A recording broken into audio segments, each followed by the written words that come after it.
წყნეთში მსოფლიოში ცნობილი ბაქსუდის საერთაშორისო სკოლა გახსნეს. განათლების სამინისტრომ ახლად გახსნილი სასწავლებელი ხელმძღვანელობა წლის მთავარ პარტნიორად აირჩია. თანამშრომლობა ინგლისური ენის სწავლის გაძლიერების პროგრამის ფარგლებში გადაწყდა. სკოლა გაეროს ასოციაციის საერთაშორისო სკოლის ბაზაზე იმუშავებს.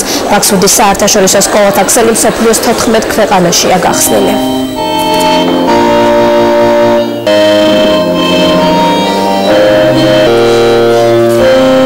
ახალი სიტყვა საქართველოს საგანმანათლებლო სისტემაზე და დაჭრა ახალი თამასა საითქენას უნდა ესწრაფოდნენ საქართველოს სკოლები, როგორც საჯარო ისე კერძო სკოლები. მე ძალიან მიხარია და დარწმუნებული ვარ, რომ კონკურენცია იქნება კიდევ უფრო მაღალი და კიდევ უფრო ბევრი ესეთი კარგი სკოლა იქნება.